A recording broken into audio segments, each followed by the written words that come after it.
Queridos amigos, estamos aqui para mais uma aula do nosso curso preparatório para a segunda fase da OAB em Direito Penal, em Processo Penal, aqui do Legal Educacional. Eu sou Rodrigo Capobianco e nós estamos chegando na nossa aula de número 19, 19ª aula de um total de 24 aulas. Estamos já chegando na reta final e na aula de hoje a gente vai começar...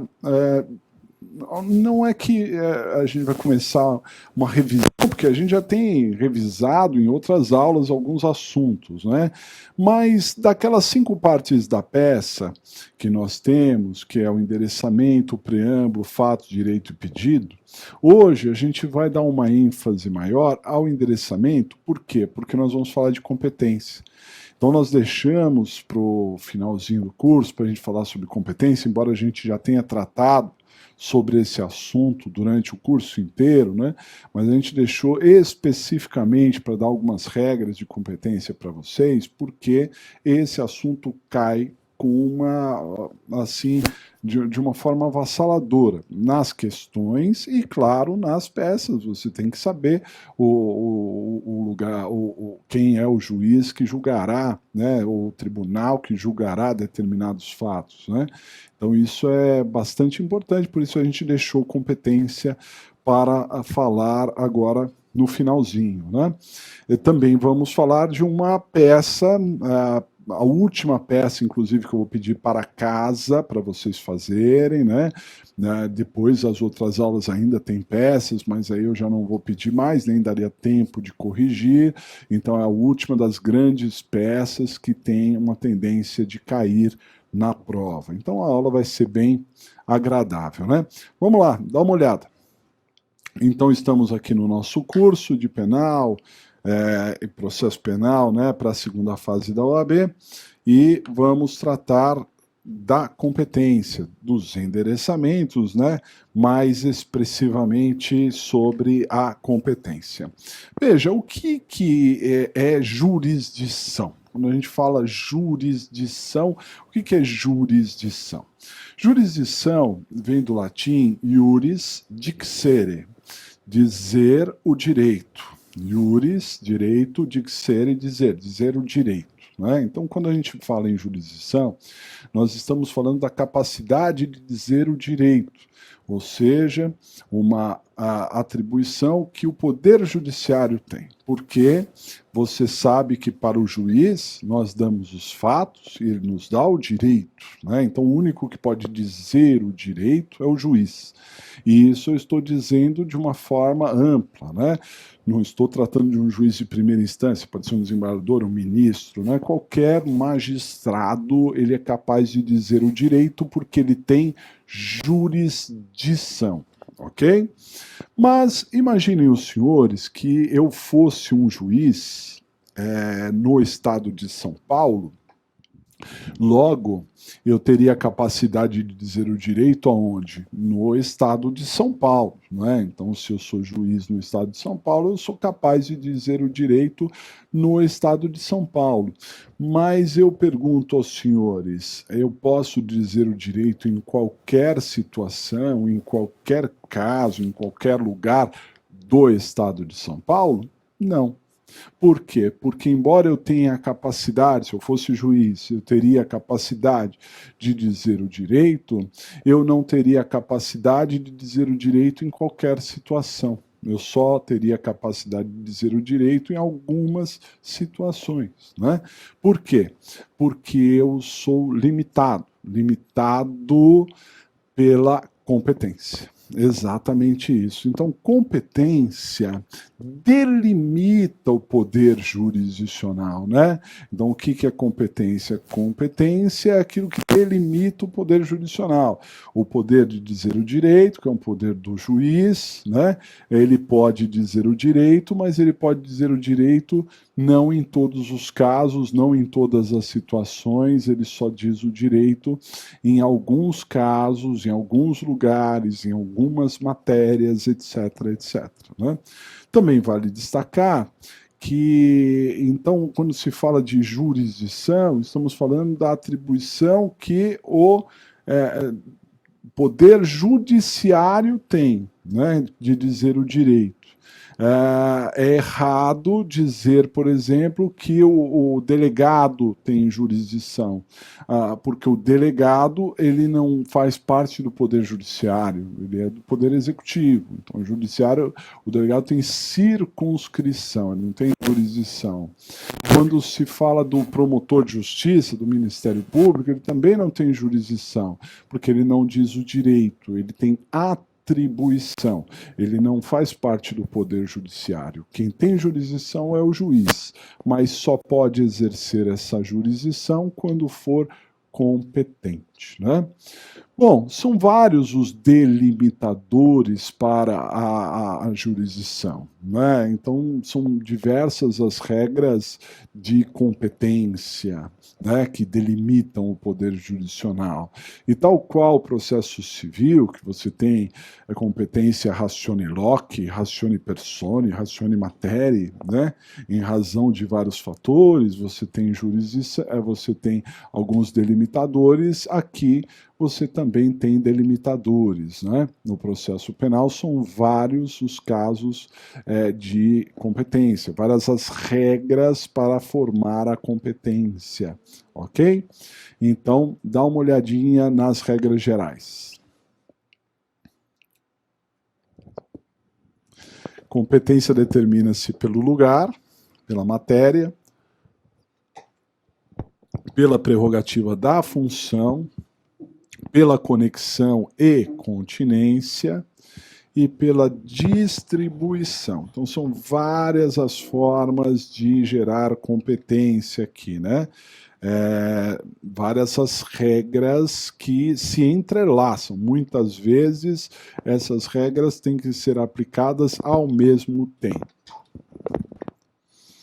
Muito bem. Então, nós vimos aí que são várias as regras de competência, e dentre essas regras de competência, nós encontramos um entrelaçamento, como eu disse. Às vezes, não basta saber o lugar, você tem que saber a matéria, você tem que saber a prerrogativa da função e outras situações que vão compor aí as regras de competência, né? Aquela que tem mais regras e, por conseguinte, mais exceções também, é a primeira competência, a mais importante. Em que sentido? Na prova da OAB, porque é a que mais cai, né? Todas, se você vai fazer uma peça, você tem que saber para onde que manda, isso vale ponto, né? Então, inevitavelmente, isso vai cair a competência em razão do lugar, é a primeira da competência. Vamos dar uma olhadinha, olha só. Então, a primeira que a gente precisa dar uma olhada é exatamente essa, competência em razão do lugar.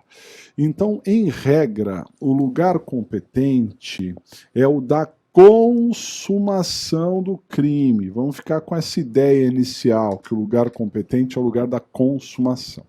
Veja, segundo o Código Penal, o lugar do crime, né? Segundo o Código Penal, o lugar do crime é um, mas o lugar da competência, que é processo penal, é outro. Peço para vocês abrirem o Código Penal. Abram o Código Penal, lá no comecinho do Código Penal.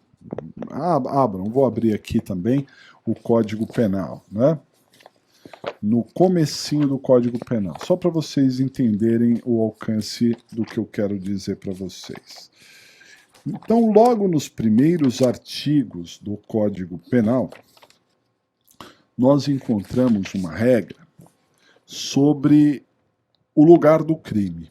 Procurem aí, logo no comecinho, né? Então, tem aqui os primeiros artigos, ó, anterioridade da lei, lei penal no tempo, lei excepcional, tempo do crime, territorialidade e lugar do crime. Acharam aí lugar do crime? Lugar do crime é o artigo 6º do Código Penal. Então, veja, eu perguntei onde que ocorre o crime. Segundo o artigo 6º, ele diz assim: considera-se praticado o crime no lugar em que ocorreu a ação ou omissão, no todo ou em parte, bem como onde se produziu ou deveria produzir o resultado. Então, o Código Penal, ele adotou a chamada teoria da ubiquidade. Para o direito penal, o lugar do crime é o lugar da ação ou omissão, o lugar do resultado ou o lugar em que deveria ser produzido o resultado. Para o direito penal, assim, se eu praticar uma atitude num lugar e o resultado for em outro, o crime foi praticado nesses dois lugares, no lugar da atitude e no lugar do resultado. Ou até no lugar em que deveria ser produzido o resultado também, aceita-se, né? Porque para o direito penal, o lugar do crime é o lugar da ubiquidade. Para o processo penal, não. Para o processo penal, o legislador elegeu como lugar competente o lugar da consumação. Atenção, hein? Não é o lugar em que foi praticado o crime. Porque o lugar em que foi praticado o crime é o lugar da ação, omissão, o lugar do resultado, ou o lugar em que deveria ser produzido o resultado. É o lugar da consumação. Não é? Não interessa onde a atitude foi tomada. O que interessa é o lugar em que ocorreu o resultado. Esse é o lugar competente. Cuidado com isso, veja na questão da consumação, ok? Muito bem.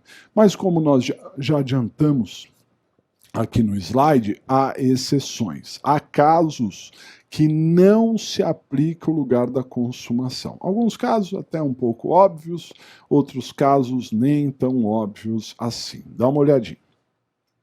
Então, em regra, é o lugar da consumação do crime, mas há competências que não se firmam pela consumação, né? Então aí nós vamos encontrar o quê? Ó? Dá uma olhadinha. Nós vamos encontrar essas exceções. Então já dá uma olhada, eu vou falar de cada uma delas, né? Os crimes que se consumam no estrangeiro, tentativa, crimes contra a vida, GCRIM e cheque sem fundos, eu coloquei entre parênteses, não é bem uma exceção, na verdade, né? Mas como é bem diferente esse crime, eu coloquei aqui como se fosse uma exceção, vocês já vão entender. Então, o primeiro caso, que não é o lugar da consumação, é esse aqui, ó, os crimes que se consumam em outro país. Imaginem os senhores que um crime é praticado numa região de fronteira do Brasil. Ali, vamos imaginar, Foz do Iguaçu, no Paraná, que faz fronteira com o Paraguai, faz fronteira com a Argentina. Então o crime foi praticado em Foz do Iguaçu, certo? Começou a ser praticado em Foz do Iguaçu, mas na verdade o resultado se deu em outro país. Se seguirmos o Código de Processo, teríamos que processar o sujeito no outro país. Não, isso não dá, tem que arrumar uma regra no Brasil. Então, para os crimes que se iniciam no Brasil e eles se consumam em outro país, o lugar competente é o lugar do último ato praticado no Brasil. Lugar do último ato praticado no Brasil. E, imaginando que o crime foi praticado totalmente no outro país, aí nem começou no Brasil, né, foi praticado totalmente em outro país, nós temos essa possibilidade, porque o Código Penal adotou a extraterritorialidade, né? Mesmo crimes que se consumam em outro país podem ser julgados no Brasil, dependendo da situação, mas o crime não passou pelo Brasil. Se passou pelo Brasil, é o lugar do último ato praticado no Brasil, mas e se ele foi integralmente fora? Então guardem essa regra, será a capital do estado em que o acusado tiver endereço no Brasil. Se o crime foi praticado totalmente em outro país, será a capital do estado em que o acusado tiver endereço no Brasil. E perguntando, e se ele não tiver endereço no Brasil? Aí seria a capital federal, Brasília, Distrito Federal. Essa seria a regra, né? Seria no Distrito Federal, Brasília, Distrito Federal. Ok? Muito bem. Segunda exceção, dá uma olhadinha. A segunda exceção é meio óbvia, né, que é a tentativa. Se o lugar competente é o lugar da consumação, quando o crime ele é tentado, não temos o lugar da consumação. Não é? Na tentativa, não há lugar de consumação. Se não há lugar de consumação, precisamos buscar um outro lugar, né? Então, o lugar seria o do último ato de execução, né? Uma tentativa, não consumou, portanto, o processo deve seguir no lugar do último ato de execução. Uma outra exceção seria jurisprudencial, não tem súmula exatamente falando disso, mas é importante você guardar, né? Essa é a exceção, ó, dá uma olhada. São os crimes contra a vida. Os crimes contra a vida, por exceção, né? Porque isso está na jurisprudência. Nos crimes contra a vida, o lugar competente não é o lugar da consumação, é o lugar da atividade, é o lugar em que o agente praticou a ação ou omissão, né? Então, se eu atiro para matar uma pessoa num município e essa pessoa morre em outro município, nós teremos aí a competência no lugar que ele atirou e não no lugar que morreu. O crime se consuma no outro município, mas para os crimes contra a vida é uma exceção, é o lugar da atividade, ok?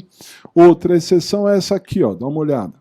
É o GCRIM. GCRIM também é uma exceção. Lá na Lei 9.099 de 1995, depois você olha isso, na Lei 9.099, que é a Lei de Juizados Especiais Cíveis e Criminais, lá na parte criminal, há uma regra dizendo que o lugar competente para processar a infração de menor potencial ofensivo é o lugar em que ela foi praticada. Praticada, esse é o termo usado, lugar em que foi praticada. Então, para isso, nós temos que nos socorrer, como eu falei no comecinho da aula, do Código Penal. E o Código Penal diz que o crime considera-se praticado no lugar da ação, omissão, no lugar do resultado ou lugar em que deveria ser produzido o resultado. Logo, o lugar competente no GCRIM não é só o lugar da consumação, também é o lugar da ação ou omissão, atividade, e também é o lugar em que deveria ser produzido o resultado. Qualquer um desses três para o GCRIM, e por isso acaba sendo uma exceção, é o lugar competente, ok? E a última exceção, como eu já adiantei, não é bem uma exceção, não é uma exceção, né? Mas eu estou colocando aqui como se fosse, vocês já vão entender, dá uma olhada.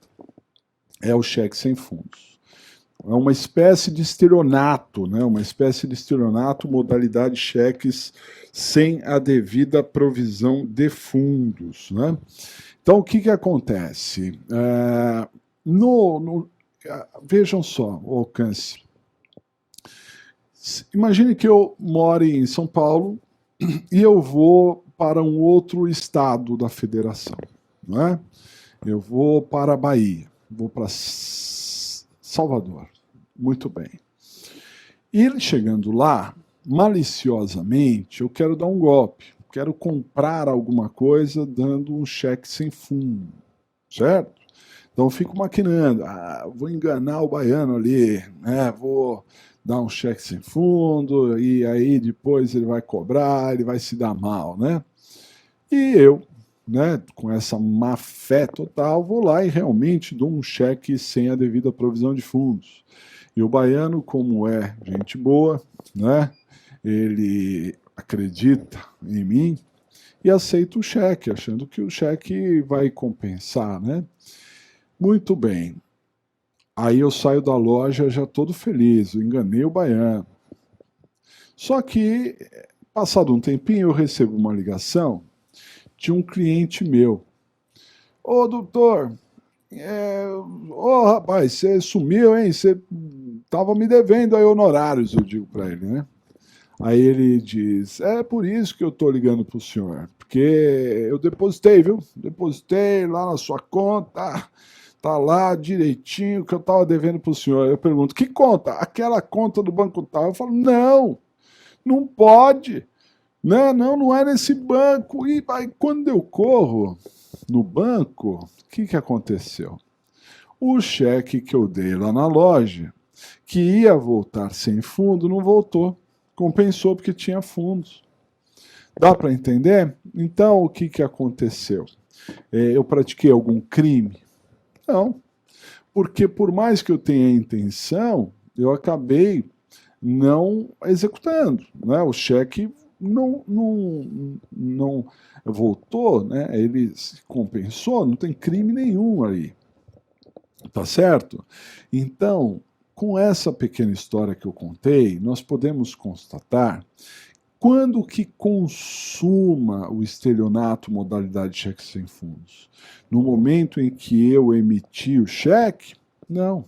A consumação do estelionato modalidade cheque sem fundos se dá quando o cheque volta, quando ele bate e volta, ok? É no momento da não compensação. Perfeito? Por isso que a jurisprudência, tem até súmulas falando disso, consagrou que o lugar competente para processar o estelionato, modalidade de cheque sem fundos, é o lugar em que o cheque deveria ser compensado e não foi compensado. Nessa historinha que eu contei, se o cheque voltasse, ele voltaria por conta de uma agência que eu tenho em São Paulo. Eu dei o cheque na Bahia, mas o meu cheque é de São Paulo. Então, teria que bater aqui na agência para a agência dizer não tem fundos, né? Assim sendo, mesmo eu dando cheque na Bahia, dando golpe na Bahia, a compensação só seria em São Paulo, portanto, se negarem a compensação em São Paulo, o processo deveria correr em São Paulo. Em suma, essa questão do cheque sem fundo segue a regra geral. A regra geral não é o lugar da consumação, que é competente? Muito bem, é o lugar da consumação, o lugar em que o cheque deveria ser compensado e não foi, né? A única coisa, e por isso nós colocamos de uma maneira diferenciada, é que às vezes a gente não presta atenção para perceber que o estelionato modalidade cheque sem fundos, ele se consuma no lugar lugar da compensação que não ocorreu. Compreendido? Então é importante, todas essas regras estão na lei, tá? Você vê com tranquilidade. Mas é importante você entender o mecanismo, né? Então o lugar competente é o lugar da consumação, mas que tem exceções. Exceções, fiquem atentos a isso, né? E há algumas outras questões, por exemplo, né, às vezes o crime ele se consuma em mais de um lugar. É possível um crime se consumar em mais de um lugar? Sim. Por exemplo, um sequestro, que é um crime permanente, a vítima foi privada da liberdade no município, ficou em cativeiro, e depois ela foi transferida para outro município, ficando em outro cativeiro. O crime se consumou no primeiro lugar de cativeiro, o crime se consumou no segundo lugar de cativeiro também. Compreendido? Aí, senhores, surgiu 2 lugares, ou até mais, que são igualmente competentes. 2 ou mais lugares igualmente competentes. Sempre que você tiver nessa situação, né, em que nós tivermos 2 ou mais lugares igualmente competentes, o lugar competente se dará por prevenção. Dá uma olhada.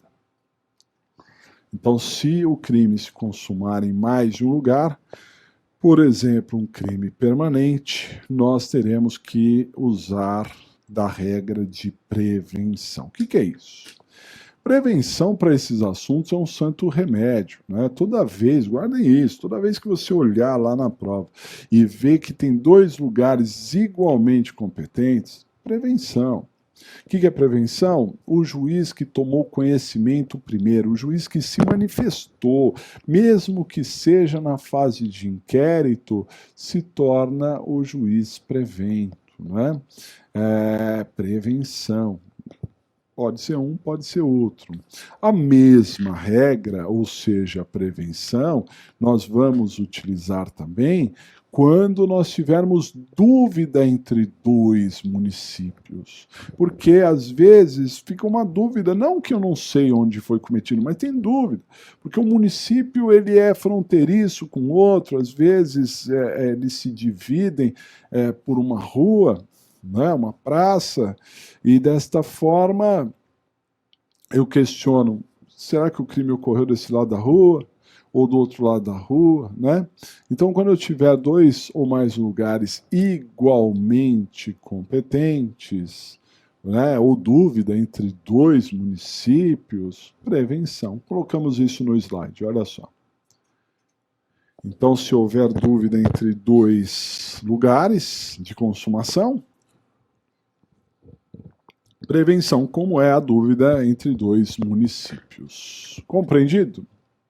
Muito bem. Acontece que, às vezes, isso também pode cair na prova, né? Você não sabe onde consumou.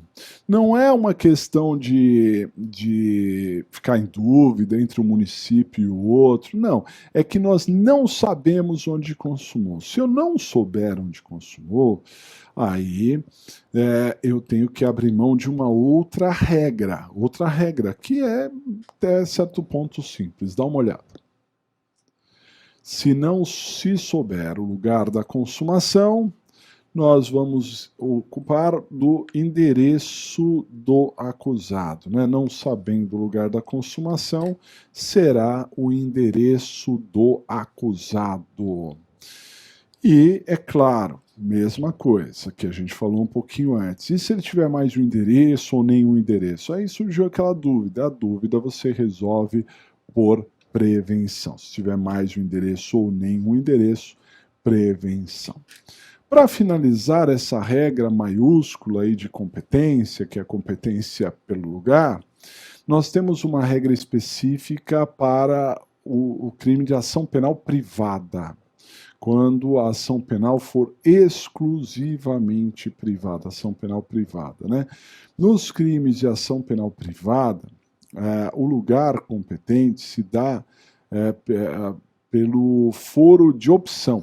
Na ação privada, a vítima é que entra com a ação e a vítima pode optar por processar o réu no lugar da consumação ou no endereço do acusado. É opcional, pode optar, né, optar pelo lugar da consumação ou pelo endereço do acusado. Lembro que caiu numa segunda fase, que 2 amigos que moram em São Paulo foram numa festa numa outra cidade, e lá um ofendeu o outro. E, voltando para São Paulo, um acabou processando o outro em São Paulo, e o juiz rejeitou. Porque o juiz disse, não é aqui, isso é lá no interior, ocorreu lá no interior, né? Errado, né? Porque é foro de opção. A vítima poderia processar no lugar da consumação, que foi lá no interior, ou no endereço do acusado, porque o foro é de opção. Compreendido? Bom, são muitas regras e muitas exceções, né? Mas você sempre deve pensar primeiro que você tem os autos, você tem ali o código, a lei a seu favor, né? Então aqui a gente tem que ter uma atenção maior, por quê? Porque nós temos que ver as regras e temos que ver as exceções. Não podemos bater o olho, já achei a regra. Não, tem que ver todo o assunto e você, com absoluta certeza, costurando uma linha de raciocínio, né? Por exemplo, qual é o lugar competente? É o lugar da consumação. Há casos que não é consumação. Se consumarem mais de um lugar, prevenção. Dúvida entre 2 lugares, prevenção. Não sei onde consumou, endereço. Mais de um endereço, nem endereço, prevenção. E quando se fala de ação exclusivamente privada, nós temos o foro de opção, né? É opcional. Podemos optar ou pelo lugar da consumação ou pelo endereço do acusado. Compreendido? Muito bem, essa foi a primeira regra, né? A segunda regra, também muito relevante, muito importante, queria que vocês prestassem bem atenção, eu vou dar um indicativo bom, que é a competência em razão da matéria, né? Matéria, nós devemos pensar nas justiças especializadas. Pelo interior afora, comarcas menores, o juiz é um faz-tudo, né? O juiz, ele cuida de cível, de criminal, ele bate o escanteio, corre na área, cabeceia e faz o gol, né? Então o juiz atua em todas as áreas. não há uma especialização.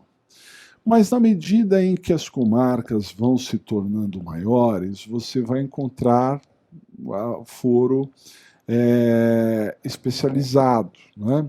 E aí é que eu queria que você guardasse a vara mais específica sempre prevalece sobre a mais genérica. Sempre prevalece. Se tiver uma vara genérica e uma vara específica, prevalece a vara específica. É claro que vara criminal é a vara genérica, né? Prevista aí Brasil afora, todas as comarcas, vara criminal. Mas antes de você, a gente tem treinado bem isso, antes de você chegar na vara criminal, você tem que ver se não é alguma especializada. Vale destacar que a questão da organização judiciária é estadual. Cada estado organiza sua justiça e, por isso, pode criar varas especializadas que um outro estado pode não ter. Alguns estados da federação têm vara de tóxicos, que outros não têm. Aqui em São Paulo, por exemplo, não tem. Aqui em São Paulo tem a vara de inquéritos, que chama DIPO, Departamento de Inquéritos Policiais, em outros estados não tem. Então essas questões regionais, essas questões implementadas pela organização judiciária dos estados não caem. Mas há varas especializadas que elas cobrem todo o território nacional. E aí essas têm chance de cair, ok? Dá uma olhadinha. Então, olha, por exemplo, justiças especializadas, né, foros especializados. Você tem, por exemplo, o júri. O júri julga os crimes dolosos contra a vida, né, os crimes dolosos contra a vida. Você tem a justiça militar para julgar os crimes militares, não para julgar os militares, porque os militares, quando praticam crimes comuns, devem ser julgados pela justiça comum. Mas o militar pode cometer um crime militar, é julgado pela justiça militar. Você tem a vara da infância e juventude, que julga o menor infrator, né? Júri, justiça militar, vara da infância e juventude, menor infrator, justiça eleitoral, julga os crimes eleitorais, a vara do juizado especial criminal julga os crimes, as infrações de menor potencial ofensivo, etc, etc. E você tem também, essa a gente vai dar uma ênfase maior, a competência da Justiça Federal.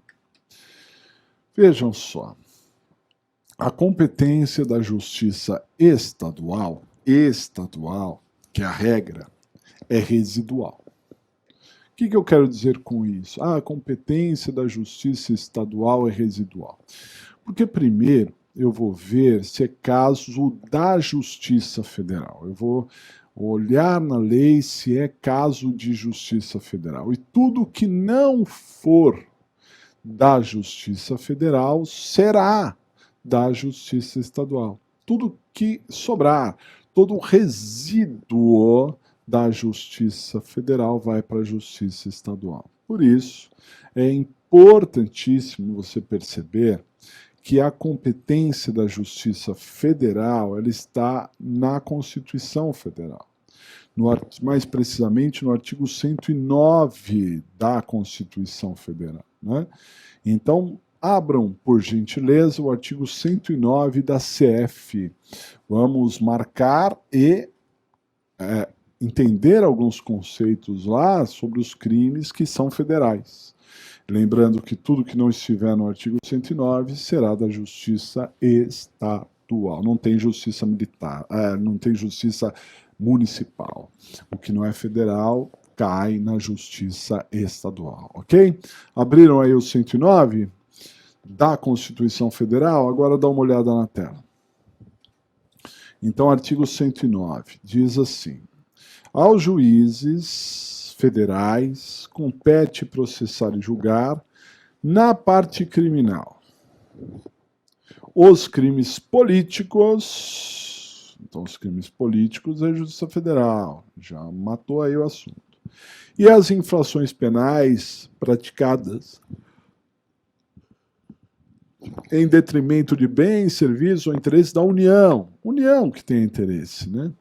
E de suas entidades autárquicas ou empresas públicas. Entidades autárquicas, como é o INSS, ou empresas públicas, como é a Caixa Econômica Federal, excluída as contravenções e ressalvar a competência da Justiça Militar e da Justiça Eleitoral, né? Então, chama atenção aqui, né, o interesse da União, funcionários públicos federais envolvidos, autarquias federais envolvidas, como é o INSS, ou empresas públicas federais envolvidas, como é a Caixa Econômica Federal. E aqui há uma distância, hein, entre a Caixa Econômica, que é federal, da Justiça Federal, por ser uma empresa pública, com capital inteiro, um capital inteiro público, né? E o Banco do Brasil. O Banco do Brasil não, o Banco do Brasil é da Justiça Estadual, porque o Banco do Brasil é uma sociedade de economia mista, em que prevalece o capital público, mas também tem capital privado, né? Então, é só se for empresa pública, né? Empresa pública, não sociedade de economia mista. Ok? Então, basicamente, no inciso 4º, crimes políticos e crimes que a União tenha interesse. Vamos seguir, dá uma olhada. Também, inciso 5º, compete à Justiça Federal, né, os crimes previstos em tratado ou convenção internacional, quando iniciada a execução no Brasil, o resultado tenha ou devesse ter ocorrido no estrangeiro, ou reciprocamente, né? Aqui no inciso 5º, nós tratamos dos crimes ditos transnacionais, os crimes que envolvem mais de um país, né? Por exemplo, a questão do tráfico internacional. E o tráfico internacional pode ser de vários assuntos: tráfico internacional de drogas, tráfico internacional de pessoas, tráfico internacional de armas, né? Quando se está falando de um tráfico internacional, nós estamos falando da Justiça Federal, porque aqui haverá uma conexão internacional, está ligado com outro país, né? Portanto, Justiça Federal. Vamos seguir, dá uma olhada. O próximo item seria o item 5A. Esse muito difícil de cair, mas vale a pena pelo menos entender do que se passa, né? O 5A diz sobre as causas relativas a direitos humanos, a que se refere o parágrafo 5º deste artigo, que são direitos humanos fundamentais. Eu vou até adiantar aqui para mostrar para vocês o parágrafo 5º, que diz assim: nas hipóteses de grave violação de direitos humanos, o Procurador-Geral da República, com a finalidade de assegurar o cumprimento de obrigações decorrentes de tratados internacionais de direitos humanos, dos quais o Brasil seja parte, poderá suscitar perante o Superior Tribunal de Justiça, em qualquer fase do inquérito ou processo, incidente de deslocamento de competência para a Justiça Federal, né? Então, só para entender, o artigo 5º, artigo 109, inciso 5º-A, ele fala que também compete à Justiça Federal os crimes que violam direitos humanos fundamentais. E os crimes que violam direitos humanos fundamentais são aqueles em que o Procurador-Geral pede ao STJ o deslocamento de competência. Ele pode fazer isso em qualquer crime no Brasil. Ele pode pedir esse deslocamento de competência, esse incidente de deslocamento de competência, de acordo com o artigo 5º, o inciso, parágrafo 5º do artigo 109, né? Muito bem. Seguindo lá no artigo 109. Também é da Justiça Federal, inciso 6º aqui, ó. Os crimes contra a organização do trabalho, os crimes contra a organização do trabalho, são aqueles que estão no Código Penal, do artigo 197 até 207, né? E nos casos determinados em lei contra o sistema financeiro e a ordem econômico-financeira, né? Os crimes contra o sistema financeiro e a ordem econômico-financeira também. Enfim, se isso cair na prova, você acerta com muita tranquilidade, né? Basta procurar lá e saber, isso vai chamar a sua atenção, você vai passar pelo artigo 109 e vai acertar. Nos incisos 7º e 8º, fala de HC, fala de mandado de segurança, vamos dar uma olhadinha. Então, vamos ver em conjunto aqui o inciso 7º e o inciso 8º. O inciso 7º fala do habeas corpus, os habeas corpus, né, em matéria criminal, de sua competência, ou quando o constrangimento provier de autoridade cujos atos não estejam diretamente sujeitos a outra jurisdição. E inciso 8º fala os mandados de segurança e os habeas data. Habeas data não importa para nós, mas mandado de segurança pode ter sim aqui na esfera criminal, contra o ato de autoridade federal, excetuados os casos de competência dos tribunais federais, né? HC e IMS que sejam da Justiça Federal, HCMS, que sejam da Justiça Federal, isso seria importante, né? Inciso 9º, esse é importantíssimo, já vi cair na prova, dá uma olhada. O inciso 9º fala também dos crimes cometidos a bordo de navios ou aeronaves, ressalvada a competência da Justiça Militar, crimes cometidos a bordo de navios ou aeronaves, ressalvadas a competência da Justiça Militar. E aqui eu chamo a atenção dos senhores porque pode haver um cruzamento de ideias. Imagine que uma pessoa mate a outra num avião. Por matar, é júri, não é júri. Está matando alguém, é júri. Por ser no avião é federal, então aí você junta uma coisa com outra e dá tribunal do júri federal. Possível? Sim. Raro? Raríssimo. Mas tem ali essa ideia, né, de crimes que são cometidos a bordo de navios ou aeronaves, também são da Justiça Federal, né? Que mais? Veja o inciso 10, dá uma olhada.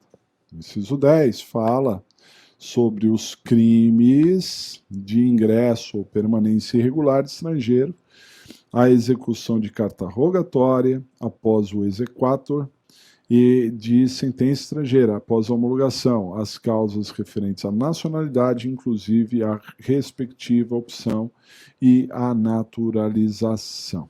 Ok? Vale destacar também, né, aqui o artigo 5º a gente falou, fala sobre o parágrafo 5º, né, sobre a lei de terrorismo. A lei de terrorismo, que é essa lei aqui, ó, Lei 13.260/06, Lei de Terrorismo, ela menciona no artigo 11, para todos os efeitos legais, considera-se que os crimes previstos nessa lei são praticados contra o interesse da União, cabendo à Polícia Federal a investigação criminal em sede de inquérito policial e à Justiça Federal o seu processamento e julgamento, nos termos do inciso 4º do artigo 109 da Constituição Federal. Ok? Então, terrorismo, tudo que se fala sobre terrorismo é da Justiça Federal. Terrorismo é da Justiça Federal. Compreendido? Entenderam como é que funciona essa questão da competência da Justiça Federal? Simples, né? Esse artigo 109 você vai marcar e sempre vai dar uma olhada e ver se encaixa, né, aí objetivamente, e se não for da Justiça Federal, será da Justiça Estadual, né? Eu disse em outra oportunidade com vocês, na última aula, que o Tribunal Federal de Recursos foi extinto, né, que era a segunda instância federal. E foi criado o STJ, o Tribunal lá de Brasília, e os TRFs. Os TRFs, os Tribunais Regionais Federais, é exatamente a segunda instância da Justiça Federal, né? Os Tribunais Regionais Federais. E o Brasil, ele tem 5 tribunais regionais federais, né? 5 regiões. Não se divide por estado. É diferente do Tribunal de Justiça, que é do estado de São Paulo, ou do estado de Minas Gerais, ou do estado do Amazonas. É diferente. Aqui ele é dividido por regiões, são macro-regiões que envolvem mais de um estado. Né? Algumas regiões com muitos estados, outros com menos, mas são 5 as regiões. Não é para você decorar, né? Não precisa decorar, embora eu vou dar algumas dicas aqui para vocês, mas acho que seria importante você ter esse material e saber o que tem em cada região, né? Onde você está aí nesse momento, faz parte de qual região, né? Vamos dar uma olhadinha? Olha só. Então, a resolução número 1, de 6 de outubro de 88, do Tribunal Federal de Recursos, olha só, o Tribunal Federal de Recursos, ele foi extinto, mas antes de ser extinto, ele fez a resolução número 1. E a resolução número 1 estabeleceu a divisão em regiões do TRF, né? Dizendo, olha só, que a primeira região, né, o Tribunal Regional Federal da primeira região tem sede em Brasília e jurisdição sobre o Distrito Federal, os estados do norte do país, todos os estados do norte, Acre, Amapá, Amazonas, estado que não é do norte, como o estado da Bahia, do centro-oeste, quase todos. Do centro-oeste tem quase todos, menos Mato Grosso do Sul, né? Então você vai encontrar Goiás, Maranhão também é do Nordeste, do Centro-Oeste é o Mato Grosso, do Sudeste, tem um do Sudeste, que é Minas Gerais, Pará no Norte, Piauí também seria Nordeste, Rondônia no Norte, Roraima no Norte, Tocantins no Norte. Então, essa primeira região são todos os estados do Norte, quase todos do Centro-Oeste, menos Mato Grosso do Sul, e um do Sudeste, que é Minas Gerais, e alguns do Nordeste, né, como é o caso da Bahia, do Maranhão e também do Piauí. Bahia, Maranhão e Piauí, eles compõem primeira região, que é a macro-região aí, gigantesca essa primeira região. A segunda região pega 2 estados do Sudeste, né? O Tribunal Regional da segunda região tem sede na cidade do Rio de Janeiro e ocupa os estados do Rio de Janeiro e também o estado do Espírito Santo, né? Rio de Janeiro e Espírito Santo estão juntos na segunda região. Da terceira região, os estados que sobraram da primeira e da segunda, né? Os estados que sobraram ali do Sudeste só ficou faltando, tem sede na cidade de São Paulo, e ele tem jurisdição sobre o estado de São Paulo, que é o que faltava do Sudeste, e Mato Grosso do Sul, que é o que faltava do Centro-Oeste. E a quarta região são os estados do Sul. Né? Estados do Sul tem sede em Porto Alegre e tem jurisdição para os estados do Rio Grande do Sul, do Paraná e também de Santa Catarina. Ok? E a última região, que é a quinta, os estados do Nordeste. Os estados do Nordeste que não estão na primeira região. Os estados do Nordeste com sede em Recife e com jurisdição nos estados do Pernambuco, Alagoas, Ceará, Paraíba, Rio Grande do Norte e Sergipe, né? Todos os estados do Nordeste, menos aqueles 3 que compunham a primeira região, qual seja Bahia, Maranhão e Piauí. Bahia, Maranhão e Piauí vão para a primeira região e os outros estados são da quinta região. Repito, não é para decorar, né? Não vejo cair isso. Se caísse, diria, né? Mas é importante você começar a se habituar com isso, porque você já vai tirar a OAB. Já é sua vez de tirar a OAB. Você vai tirar a OAB, você vai começar a advogar. Você vai precisar saber para onde mandam essas coisas todas, né? Compreendido aí a competência em razão da matéria, bem interessante, né? Bom, agora uma outra competência que também você não precisa decorar nada, porque está tudo, absolutamente tudo na Constituição. É muito difícil de cair. Nas questões, tudo bem. Na peça principal, realmente muito difícil. Mas se cair, você vai deitar e rolar, basta você procurar que você vai achar, né? Estou falando da competência em razão da pessoa, que aqui no processo penal ela é chamada de competência pela prerrogativa da função. Sabe o que é essa competência pela prerrogativa da função? Foro privilegiado. Algumas pessoas que estão à frente dos três poderes, do executivo, do legislativo e do judiciário, têm foro privilegiado. Quer dizer, não serão julgados por um juiz de direito, serão julgados pelos tribunais. Por isso o foro é privilegiado, né? Vamos acompanhar, tem algumas regrinhas interessantes que já caíram na prova. Olha só. Então, foro por prerrogativa da função, né? Pessoas especiais, foros especiais.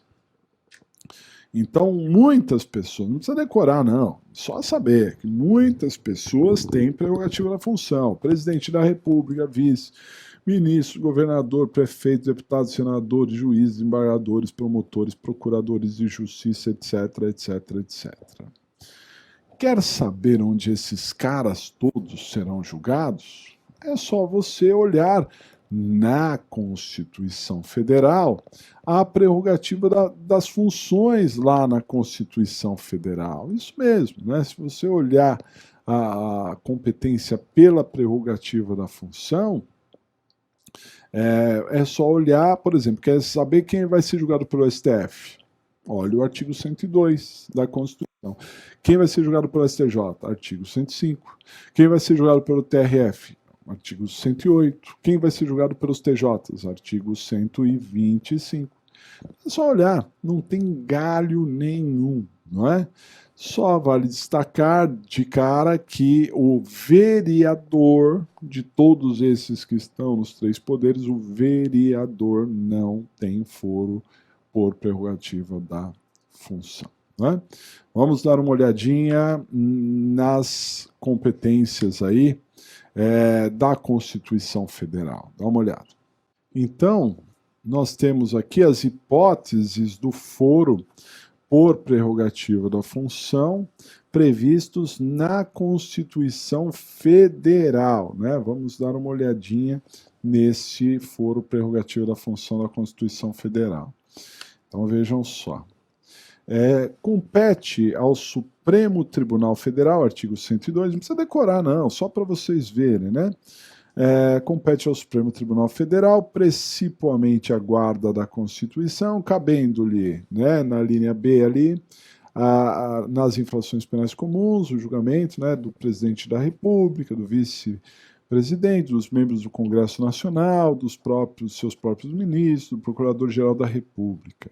Nas infrações penais comuns e nos crimes de responsabilidade, os ministros de Estado e os comandantes da Marinha, Exército, Aeronáutica, ressalvado exposto no artigo 52, inciso 1º, os membros dos tribunais superiores, os dos tribunais de conta da União e os chefes de missão diplomática de caráter permanente.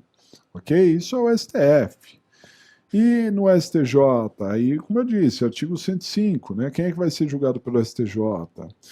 Processar e julgar ordinariamente os crimes comuns dos governadores, do Estado, do Distrito Federal, e nesses e também nos crimes de responsabilidade, para os desembargadores dos tribunais de Justiça dos Estados, do Distrito Federal, os membros dos Tribunais de Contas do Estado, do Distrito Federal, os dos Tribunais Regionais Federais, dos Tribunais Regionais Eleitorais e do Trabalho, os membros dos conselhos ou tribunais de conta dos municípios e os do Ministério Público da União, que oficiem perante tribunais, ok? TRF, como eu disse para vocês, é o artigo 108 da Constituição, né? Compete aos tribunais regionais federais processar e julgar originariamente os juízes federais de sua área de jurisdição, os juízes militares federais de sua área de jurisdição, os juízes do trabalho de sua área de jurisdição, os membros do Ministério Público da União que oficiem junto à primeira instância. Faltou o TJ. O que a gente encontra no TJ? Aí já é o artigo 125 da Constituição Federal. Dos Tribunais de Justiça dos Estados, artigo 125, julgam originariamente nos crimes comuns os prefeitos municipais, os juízes estaduais do Distrito Federal, inclusive os da Justiça Militar Estadual, ressalvada a competência da Justiça Eleitoral, os membros do Ministério Público Estadual e do Distrito Federal, ressalvada a competência da Justiça Eleitoral, né? Bom, aqui embaixo fiz um destacamento com os senhores, dizendo o seguinte, ó, no estado de São Paulo, a Constituição Estadual, olha só, estadual, Constituição Estadual, acrescentou na competência originária do Tribunal de Justiça os crimes cometidos pelo vice-governador, pelos secretários de Estado, pelos deputados estaduais, pelo procurador-geral do Estado, pelo delegado-geral de polícia e pelo comandante-geral da Polícia Militar. Né? Então, por que eu coloquei essa observação? Vocês já vão entender. Constituição estadual não cai na sua prova. Fique tranquilo, absolutamente tranquilo. Constituição estadual não cai na sua prova. Ok? Não precisa decorar os 26 constituições, não. O que você precisa saber é que as constituições ditas estaduais também têm prerrogativa da função. A prerrogativa da função que cai é essa da Constituição, 102, 105, 108, 109, que a gente falou da Justiça Federal, né, também, e 125, que é do TJ, né? Mas há a competência prevista nas constituições estaduais. E é isso que você precisa saber. Todavia, senhores, há uma súmula que já foi vinculante, aliás, já foi uma súmula comum e passou a ser vinculante, que já caiu em prova e diz respeito a essa competência pela Constituição Estadual. Não que você tenha que entender a competência da Constituição Estadual, mas tem que saber que ela existe porque tem súmula falando disso, né? Então, observe esse impacto no júri. Dá uma olhada. Particularidades do Tribunal do Júri. Aqueles que gozam de foro especial previsto na própria Constituição da República, Constituição Federal, como, por exemplo, os promotores de justiça, são julgados pelo Tribunal de Justiça, ainda que cometam homicídio. Já aqueles cujo foro por prerrogativa da função decorre de Constituição Estadual são julgados pelo Tribunal do Júri, de modo que se pode concluir que a prerrogativa de julgamento perante o Tribunal de Justiça só alcança outros delitos que não o júri, porque o júri prevalece sobre a competência da Justiça Estadual. Isso é o que falou a súmula 721 do STF, que depois virou súmula vinculante do STF, né? Olha só, ela não era vinculante, passou a ser vinculante. A competência constitucional do Tribunal do Júri prevalece, guardem isso, prevalece sobre o foro por prerrogativa da função estabelecido exclusivamente na Constituição Estadual. Veja, eu falei da competência da Constituição Federal. Qualquer um desses figurões que eu mostrei aí para vocês, se matar alguém, ele não será levado a julgamento pelo júri, ele será levado pela prerrogativa da função. Mas aqueles que têm a competência pela prerrogativa da função só na Constituição Estadual, se matar alguém, será levado ao júri, porque o júri prevalece sobre a Constituição Estadual. Guardem isso, ok? Muito bem, então falamos do lugar, da matéria, da prerrogativa da função. Faltam duas espécies de competência bastante simples. A penúltima aqui é a conexão e a continência. Vamos entender o que é conexão e o que é continência. Dá uma olhada. Crimes ou criminosos que devem ser julgados no mesmo processo. Isso que é conexão e continência. Crimes e criminosos que devem ser julgados no mesmo processo. Então vejam só.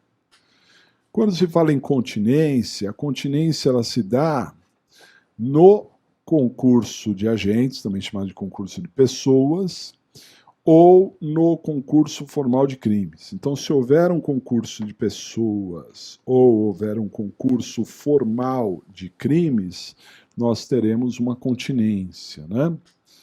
A conexão se dá no concurso material, ou mesmo quando não houver concurso, mas houver um liame entre os crimes. Por exemplo, um caminhão saqueado por várias pessoas que não fazem parte da mesma associação, não estão associados, né? Ou um roubo e uma receptação, que são crimes independentes, mas que embora independentes, para caracterizar uma receptação, nós temos que ter um crime anterior, né? Tem que ter um crime anterior. Portanto, de alguma forma, ele está ligado ao crime anterior. Ok? Bom, então imagina o seguinte, você tem lá uma associação criminosa, que era a antiga quadrilha ou bando, né? E essa associação, ela está dividida, uma parte dela atua no município e a outra atua no outro município. É a mesma associação criminosa, só que não dá para separar. Esses vão ser julgados por aquela comarca, esses serão julgados por essa comarca. Não, porque estabeleceu-se ali uma continência, um concurso de pessoas e todos daquela associação criminosa deverão ser julgados no mesmo lugar, rigorosamente no mesmo lugar. Não é mais qual lugar, é essa que é a questão. Qual lugar, né? Então nós temos algumas regras para isso, dá uma olhada. Em regra, o crime mais grave atrai o menos grave.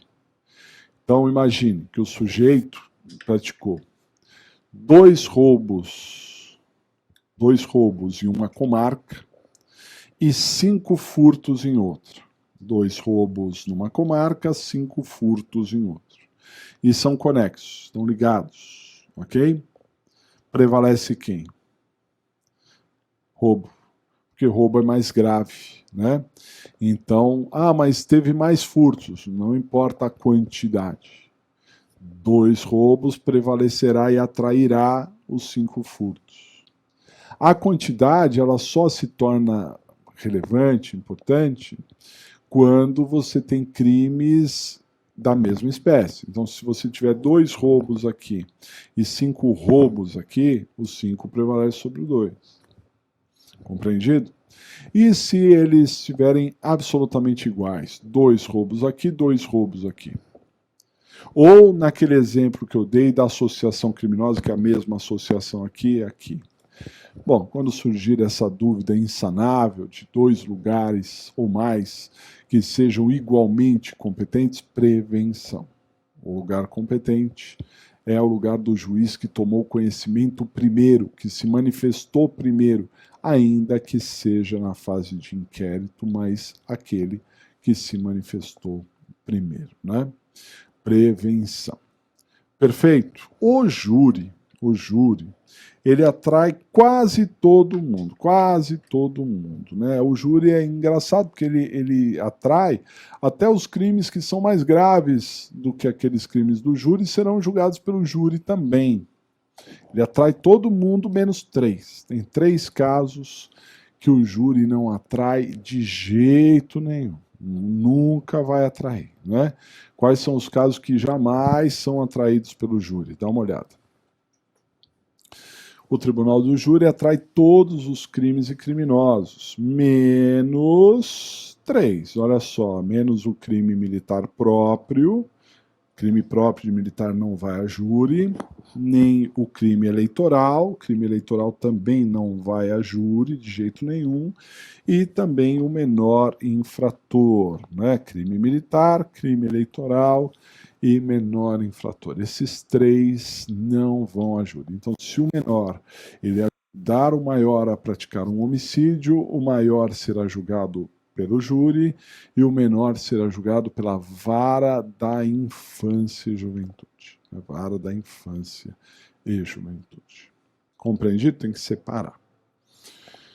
Muito bem. E a última forma de competência é a mais fácil das formas de competência, né? Bem tranquila, não vejo nenhuma dificuldade, que é a distribuição. O que é a distribuição? Distribuição é sorteio, né? Então você precisa entender que em algumas comarcas e também em alguns tribunais você tem mais de um órgão igualmente competente. Então, por exemplo, em São Paulo capital, no Foro Central, você tem dezenas de varas criminais que são igualmente competentes. Você tem dezenas de varas criminais igualmente competentes, vai ter que ser feito um sorteio para ver em que vara criminal que cai, tá certo? Isso é uma forma de competência também, né? Isso é uma delimitação do poder jurisdicional. É tão simples que até parece que não é uma regra de competência, mas continua sendo, né? Dá uma olhadinha. Distribuição. Tendo mais de uma vara igualmente competente, deverá ser feito um sorteio para chegar-se à competência. É a distribuição, sorteio, né? Esse sorteio ele não se apega só para os ditos para a primeira instância, para a vara, né? Nos tribunais tem lá, dividido em câmaras, dividido em turmas, e às vezes tem que sortear para ver se cai numa turma, se cai na outra, né? É uma distribuição, é sorteio, também é forma de competência. Compreendido? Legal? Então, muito atentos a essa aula, né, de competência. Chamei a atenção dos senhores para vários artigos. A chance de cair isso nas questões é enorme. Na peça, claro que vai cair, porque você vai ter que direcionar a sua peça para algum lugar, né? Então você precisa entender bem as regras de competência para ser ali presenteado por pontos que você conseguirá acertar na prova, ok? Muito bem. Feita essa primeira parte dita doutrinária, vamos para o exercício. Dá uma olhada. Vamos ver o exercício de número 15. Exercício de número 15 da apostila. E tal qual, né, a gente sempre tem feito aqui, antes de você antes da gente começar a analisar o 15, lembre-se que se você não fez o raio-x do esqueleto, ainda está em tempo. Pausa o vídeo, tenta resolver o raio-x, tenta resolver o esqueleto. Isso será muito importante, você tentar resolver sem ver a correção, né? É uma forma de você se desenvolver, né? É importante assistir às aulas? Sim. É importante ver a explicação do porquê das coisas? Sim. Mas também é muito importante você criar algumas regras, alguns caminhos para tentar entender, né? Até porque no dia da prova você pode não ter, né, a possibilidade ali de consulta, né, a doutrina, professor, tal. Então você precisa se desenvolver para se virar na prova. Essa é a ideia, né? Muito bem. Vamos analisar o problema de número 15. Vamos ver o que ele nos traz. Dá uma olhada.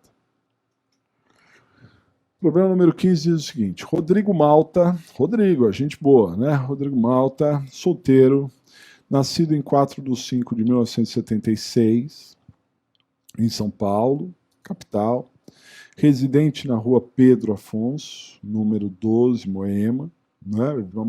Mora bem, viu? Mora bem, porque é um excelente bairro de São Paulo. Foi preso em flagrante delito no dia 2 de 12 de 2017.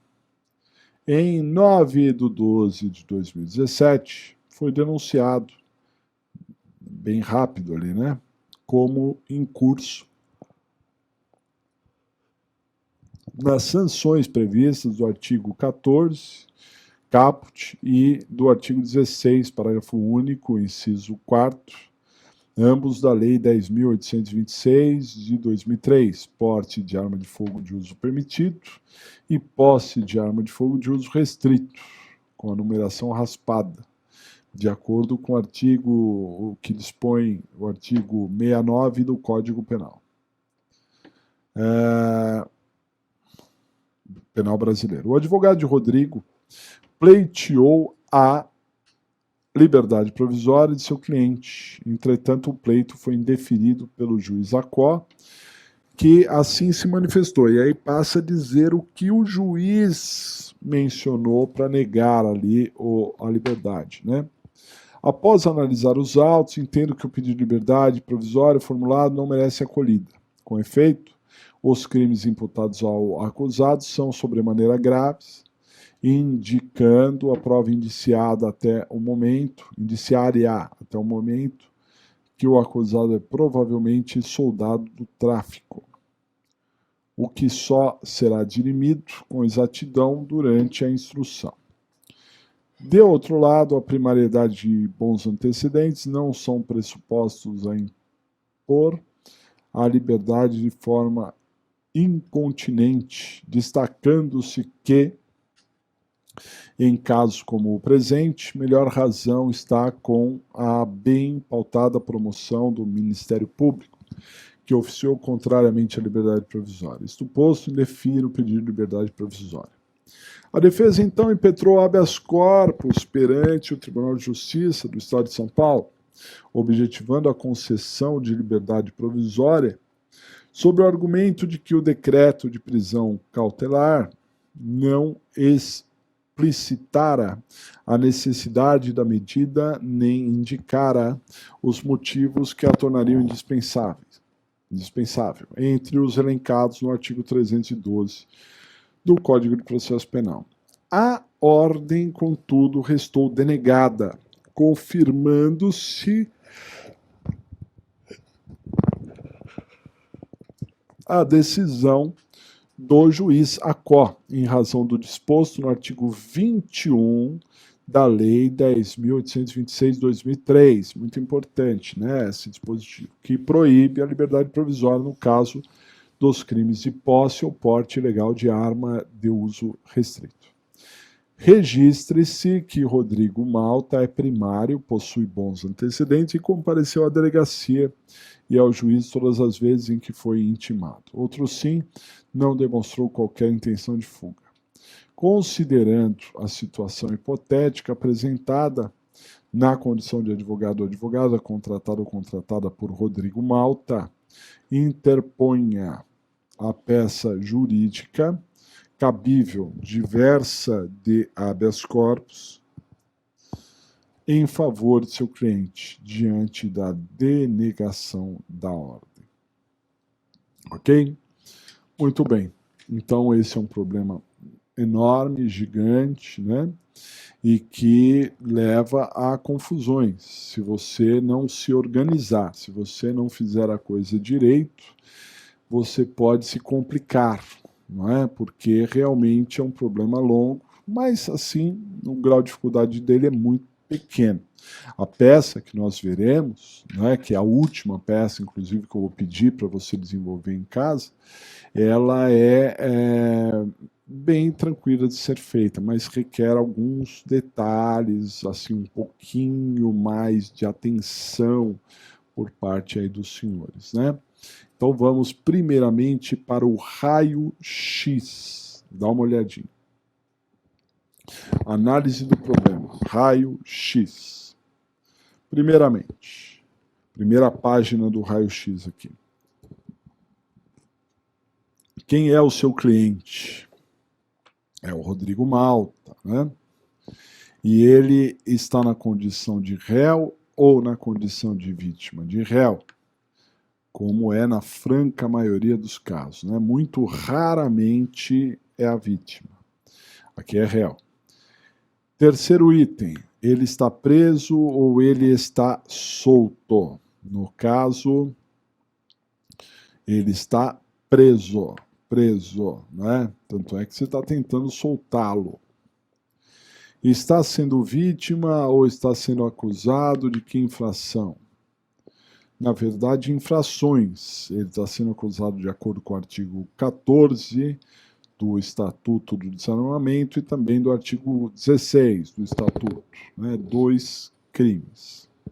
Qual seria a pena em abstrato para esses crimes, né? Então, aqui, senhores, eu vou pedir para você pegar o seu vadimeco, assim como eu estou pegando o meu, e procurar o Estatuto do Desarmamento. No meu vadimeco, o Estatuto do Desarmamento está junto com algumas legislações bem específicas, como o Estatuto da Criança e do Adolescente, o Código Eleitoral, né? Ele está nessa mesma faixa, né? E aí por ordem de data, né? Então, o Estatuto da OAB, ó, e aí vem o Estatuto do Desarmamento, que é a lei 10.826 de 22 de dezembro de 2003, né? Muito bem. E aí, indo aqui para o artigo 14, né? O artigo 14, ele diz assim: porte ilegal de arma de uso permitido. E a pena para este crime é de 2 a 4 anos de reclusão. 2 a 4 anos de reclusão. E no artigo 16, que seria a posse ou porte de arma de uso restrito, no artigo 16, ele fala assim: posse ou porte ilegal de arma de fogo de uso restrito. A pena será de 3 a 6 meses, 3 a 6 anos, 3 a 6 anos, reclusão de 3 a 6 anos. Ok? Bom, então se você somar as penas máximas de um crime que é 4 com outro crime que é 6, você vai ver que as penas máximas, elas chegam a 10 anos. Né? Isso que é importante de você fazer a análise da pena em abstrato, do jeito que nós fizemos com vocês, né? Próximo item é a pena em concreto. Dá uma olhada. Pergunto, tivemos pena em concreto? Não, ainda não. Qual seria o rito? Bom, para você acertar o rito, eu já falei isso nas primeiras aulas que nós passamos por aqui, né? Que para você acertar o rito, você precisa primeiro ver se é GCRIM. E daí a importância de você ver a pena em abstrato, né? Não é GCRIM. GCRIM é para infração de pena de até 2 anos. Aqui a pena é até 10. Aqui não é uma infração de menor potencial ofensivo, né? Ela tem um grau maior de potencial ofensivo, creio eu. Não é GCRIM, eu tenho que ver se é especial. Ah, claro que é, professor, porque está previsto no Estatuto do Desarmamento. Não, porque o Estatuto do Desarmamento, ele prevê os crimes, ele não prevê o processo, ok? Então não tem ali o procedimento. Então é um procedimento comum, no caso ordinário, porque se a pena for maior ou igual a 4 anos, o ordinário, ok? Qual é o próximo item? Dá uma olhada. O próximo item é a ação penal. Então, a ação penal como é que eu vejo a ação penal? Eu olho o artigo do crime, eu olho os artigos seguintes. Se disser lá que procedes mediante queixa, a ação é privada. Se disser que procedes mediante representação ou requisição, é que a ação é pública condicionada à representação ou requisição. Não falou nada, porque a ação é pública incondicionada, que é o caso aqui desses crimes do Estatuto do Desarmamento, né? A ação é pública incondicionada, porque a lei não falou nada. E no que diz respeito às datas, elas não têm tanta importância. O réu nasceu lá na década de 70, né? Ele tem mais de 40 anos, não tem tanta relevância assim, né? Mas também fala sobre período, né? A data em que deu os fatos, quando ele foi preso, etc., né? Mas que também não tem tanta relevância assim. Mas, de qualquer maneira, para você tirar aquela pulga de trás da orelha, né? Achando que aquilo é que pode te complicar, você anote tudo, né, para não ter problema. Bom, uma vez feito o raio-x, uma vez feito esse fichamento, né, essa entrevista com o cliente, você já anotou todos os itens que precisavam ser anotados, agora nós vamos resolver tudo. Vamos para o esqueleto, dá uma olhadinha.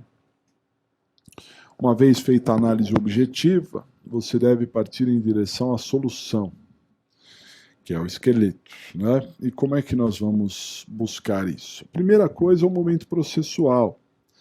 Para encontrar a peça, você deve analisar em qual momento processual seu cliente está. E nós temos, a rigor, 4 momentos processuais. O momento 1 é antes do recebimento da denúncia ou queixa. O momento 2 é após o recebimento da denúncia ou queixa, antes da sentença. O momento 3 é após a sentença e antes do trânsito em julgado. E o momento 4 é após o trânsito em julgado, né?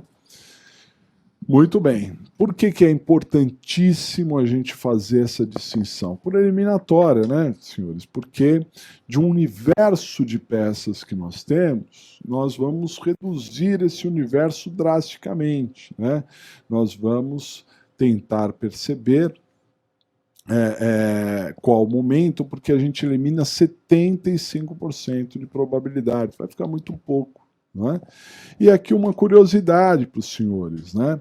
Pelo seguinte, não dá para saber, né, em que momento, até dá, né, momento processual, fala que já teve a denúncia, né, dá uma olhadinha. Então, atenção, o momento processual do processo pelo porte pela posse ilegal é o momento 2, que é após o recebimento da denúncia ou queixa antes da sentença, quer dizer, não foi condenado, né? Então, mas já está após o recebimento, momento 2, ok? Todavia, o momento processual do HC é outro, o momento processual do HC é outro. Como assim, professor, o momento processual do HC? Então vamos entender. Você tem a linha do tempo do processo do porte ilegal de arma. Nessa linha do tempo, já teve o recebimento da denúncia, o processo está seguindo, está no momento 2. Mas a gente não vai se manifestar nesse processo. A gente não vai apresentar resposta, memoriais nesse processo. Não. Porque não importante. Veja, está no momento 2, mas em algum momento o réu pediu a liberdade provisória, que foi negado. E em algum momento o réu entrou com uma apelação. Entrou com um HC. Né? Entrou com a liberdade provisória, foi negado, entrou com um HC. E quando entra com HC, esse HC é um novo rito, um novo processo, é uma nova linha do tempo.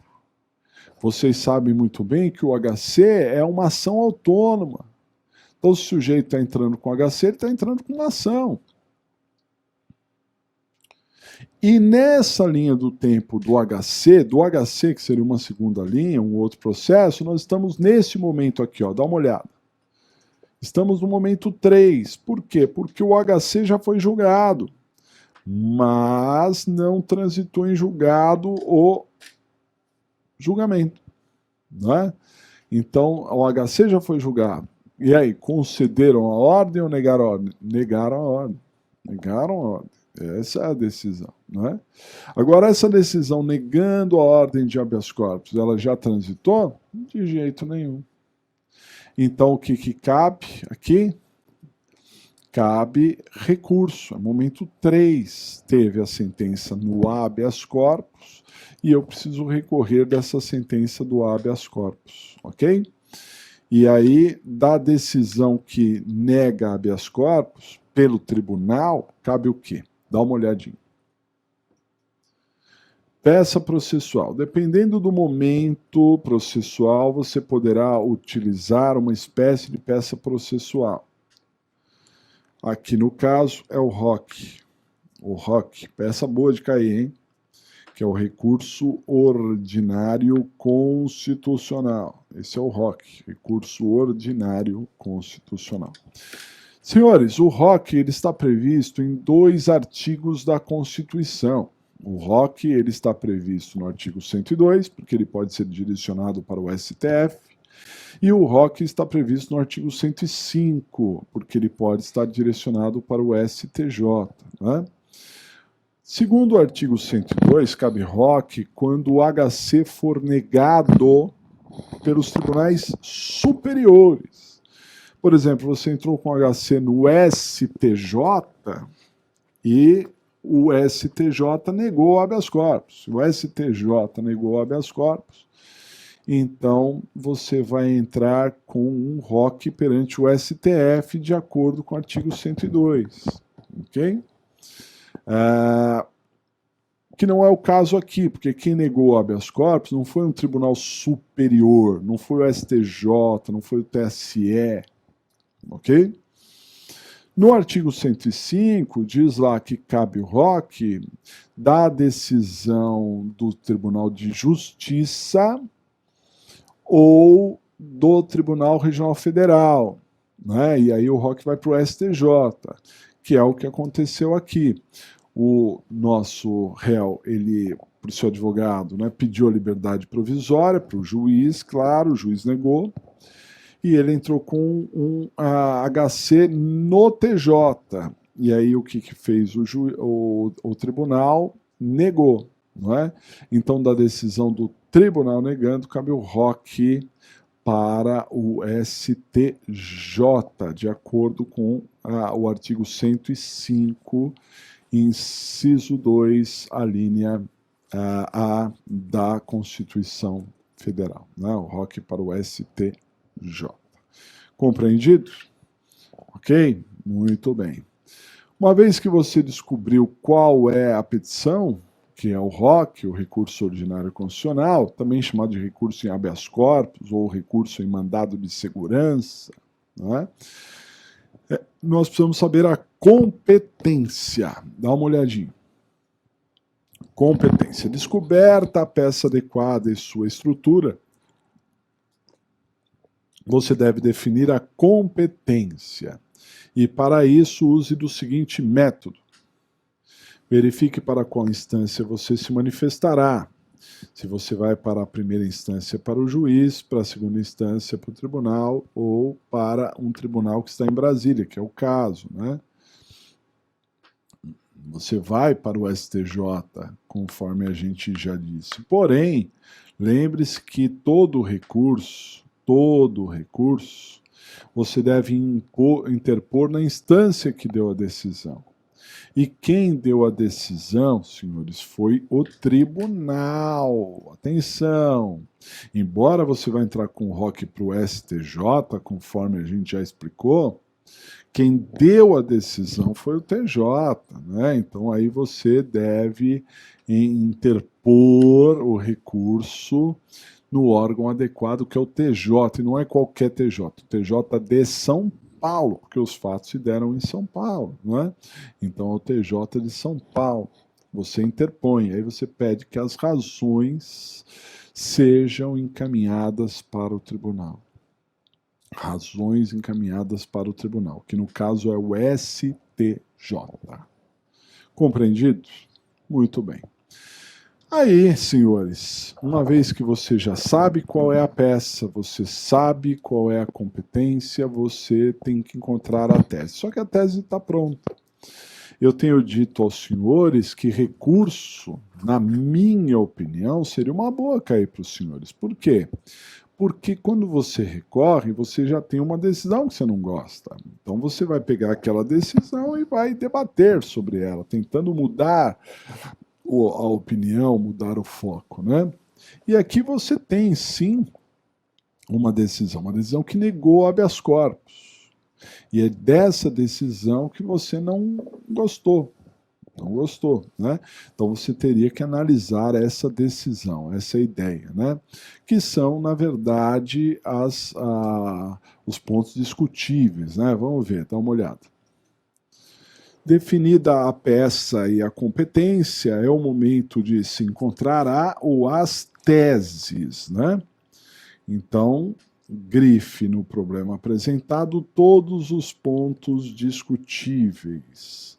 E quais seriam os pontos discutíveis? As opiniões, que podem não refletir a realidade, consta na denúncia que o juiz na sentença disse, a testemunha mencionou, o laudo constatou, né? As opiniões e também os dados técnicos colocados no problema, porque nem sempre foram feitos em concordância com a lei. E por isso também são pontos discutíveis. Preferiu-se a competência, na citação o oficial fez isso ou aquilo, na sentença o juiz, quando da prisão em flagrante e assim por diante, né? Então essas são as opiniões e os dados técnicos. E aqui, senhores, nós temos a opinião. A opinião do juiz, que negou a liberdade provisória, depois a opinião do tribunal, que negou o habeas corpus, né? E dizendo que o crime era grave, que não sei o quê, e o tribunal foi além. O tribunal, ele destacou o artigo 21 do Estatuto do Desarmamento, que eu peço para que vocês abram, né? Vocês já tinham aberto o Estatuto do Desarmamento, abram novamente, para que a gente possa ver o artigo 21 do Estatuto do Desarmamento, né? E verificar o que o artigo 21 trouxe para nós. Ele diz assim, ó, acharam aí? Ele diz assim, os crimes previstos no artigo 16, 17 e 18 são insuscetíveis de liberdade provisória. Então o TJ negou, dizendo que é insuscetível de liberdade provisória. Só que tem uma informação aqui, muito importante, que não ataca só esse artigo, mas outros artigos aqui do Estatuto do Desarmamento, que é o seguinte, o STF, no julgamento da ADIM, 3112, né, de 2007, decidiu pela inconstitucionalidade desse dispositivo. Então, quando vem um dispositivo de lei que nega a liberdade provisória, o STF entende que está errado, né? A própria lei dos crimes hediondos falava assim, só que a lei mudou, né? Então não fala mais. Não é possível liberdade provisória para crimes hediondos? Sim. Não é possível fiança, mas liberdade provisória é possível. E aqui no Estatuto do Desarmamento a mesma coisa, né? Você não pode não ter a possibilidade de liberdade provisória. Liberdade provisória está na Constituição, você precisa analisar caso a caso.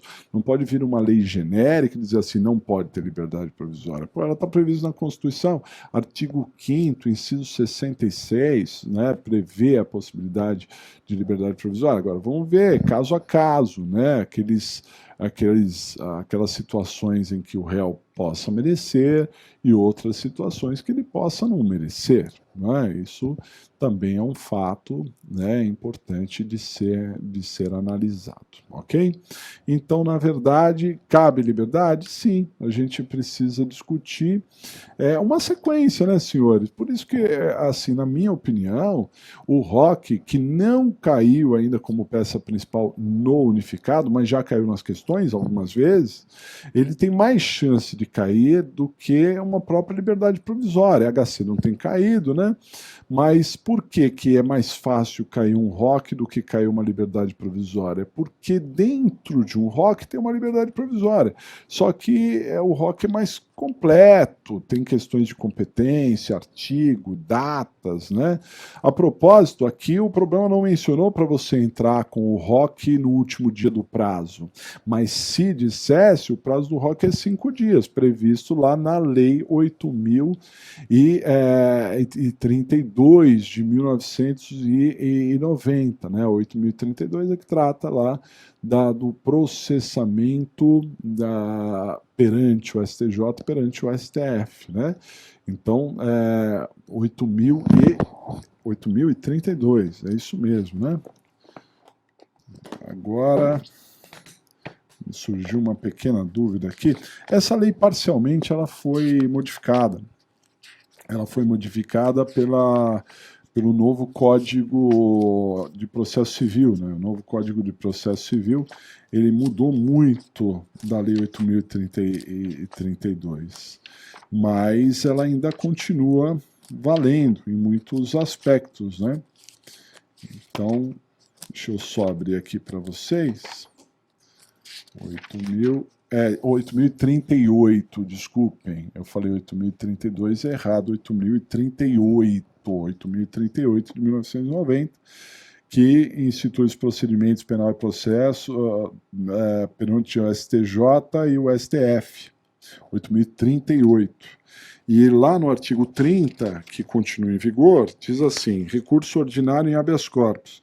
O recurso ordinário para o Superior Tribunal de Justiça das denegatórias de habeas corpus dos tribunais regionais federais e tribunais dos estados será interposto no prazo de 5 dias, com as razões da reforma, né? Inclusive com as razões dessa sua reforma. Ok? Então, o artigo 30 da Lei 8.038, eu falei 8.032, está errado, 8.038 de 1990 diz que é 5 dias. Se falar para interpor no último dia do prazo, né? Mas a discussão é a mesma, que o seu cliente merece a liberdade provisória. Em suma, é isso. Vamos ver a peça, dá uma olhada. Estrutura. Toda peça processual pode ser dividida da seguinte forma: endereçamento, depois o preâmbulo, depois a narração dos fatos, do direito, que é a argumentação, a fundamentação e o pedido. Muito bem. Primeiro o endereçamento, que é para o TJ, né? Nós falamos que nós vamos interpor no TJ e requerer que as razões subam para o STJ. Excelentíssimo senhor doutor, desembargador presidente do Tribunal de Justiça de São Paulo, autos número 3 pontinhos. Muito bem. Depois, um pouco abaixo de autos número 3 pontinhos, você vai colocar Rodrigo Malta, não precisa qualificá-lo, porque ele está qualificado nos autos, em epígrafe, por seu advogado ao final firmado, vem respeitosamente a presença de Vossa Excelência, não se conformando com o venerando acórdão,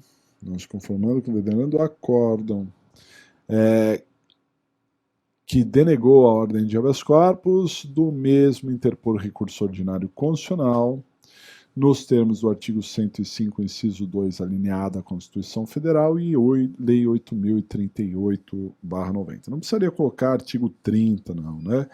A Lei 8.038 já seria o suficiente.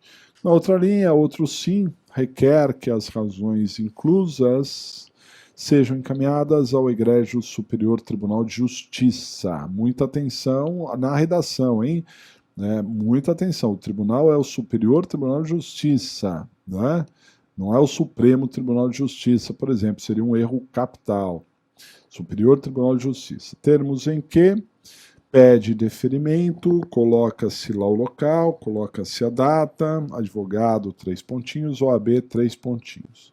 Na outra folha, as razões. Aí ficaria razões de recurso ordinário constitucional, esse é o nome, as partes envolvidas, que é o recorrente Rodrigo Malta, recorrida à Justiça Pública, e também as saudações de praxe, egrégio Superior Tribunal de Justiça, colém da turma e doutos ministros, ok? E aí você vai pular umas 2, 3 linhas, mais ou menos, e aí nós vamos para o histórico. Vamos descrever o que aconteceu. Copiar o problema, né? Copiar o problema, ver o que aconteceu ali, descrever o histórico. Depois você vai desenvolver as teses, né? A tese no sentido de que o réu merecia a liberdade provisória, né? Isso é importante, mostrar que o réu era merecedor da liberdade provisória e que aquele artigo 21 do Estatuto do Desarmamento, ele era inconstitucional, né, de acordo com o que o STF definiu. Ao final você vai fazer um pedido, como o ROC é um recurso, você pede para que ele seja conhecido e provido, ou que seja dado provimento ao recurso, conhecido, provido ou dado provimento ao recurso, para reformar o acórdão e conceder a ordem. Então, tinha negado a ordem, você pede para reformar para conceder a ordem. Conceder a ordem para quê? Determinando a liberdade provisória, não é confiança. Calma aí, na próxima a gente tirou ó, liberdade provisória do recorrente. Do recorrente, é sem fiança, tá? Sem fiança, porque como um dos crimes que ele praticou é o artigo 16, o artigo 16 hoje é considerado crime hediondo, e como crime hediondo não pode ter a fiança, tá? Mas pode ter a liberdade provisória, então que seja dado provimento ao recurso para reformar o acórdão e conceder a ordem, determinando a liberdade provisória sem fiança, lembrando, né, do recorrente, com a expedição de alvará de soltura como medida de justiça. Aí você coloca o local, a data, advogado, 3 pontinhos, e depois você coloca a OAB, 3 pontinhos também, né? Essa é a regra aqui para a gente fazer a peça. De acordo? Muito bem. Então, essa vai ser a última lição para você fazer em termos de peça, capricha, toma cuidado nos endereçamentos, tudo bonitinho e discorra, mostre que o seu cliente mereça a liberdade provisória, né? Que negócio é esse do juiz e o tribunal negar a liberdade provisória, né? Então vamos lá para ver a lição de casa, dá uma olhada. Na folha de prova, faça à mão a petição, que é o ROC, né? Como sempre, faça à mão, escaneie ou tire foto, mande no prazo improrrogável de 3 dias para rodrigo.capobianco@aulasplanejadas.com.br. Faça também o raio-x e o esqueleto do problema 16, não é? Para que a gente possa corrigir na próxima aula. E também, se possível, faça as questões lá do aprimoramento, que estão na apostila, né? As questões de número 53 a 56,